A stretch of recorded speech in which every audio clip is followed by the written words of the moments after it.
السلام عليكم.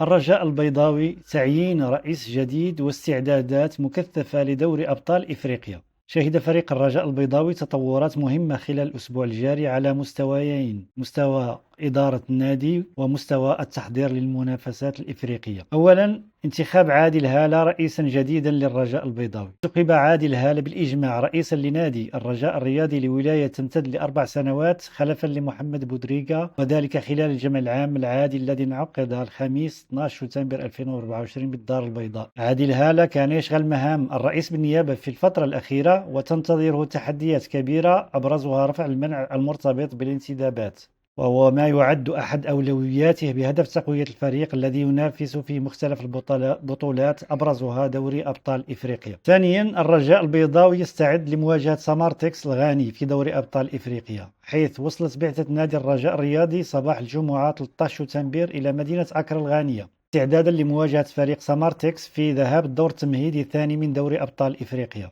المباراة ستقام يوم الأحد 15 سبتمبر 2024 على الساعة 4 عصرا بالتوقيت المحلي لغانا، الذي يوافق توقيت غرينتش أي 5 بتوقيت المغرب. وجه المدرب البوسني روسمير سيفيكو الدعوة إلى 20 لاعب للمشاركة في مباراة سمارتكس الغاني، ويتعلق الأمر بثلاثي حراسة المرمى أنس زنيتي وياسين الزبير وحاتم سويح، بالإضافة إلى بوشعيب العراسي وعبد الله خفيفي والمهدي المشخشخ ومحمد بولكسورت وزكريا لبيب ويوسف العمري وأحمد كمرة وغاي هيرفي ومحمد زريدة وصابر بوغرين ومروان زيلا ومنصور ناشط ونوفل زرهوني ويسري بوزوق وآدم النفاتي وكريم أشقرت ثم الحسين الرحيمي. ويسعى الرجاء لتعزيز تشكيلته رغم القيود المفروضة على الانتدابات، وهو ما يعول الرئيس الجديد عادل هالة على معالجته في أسرع وقت.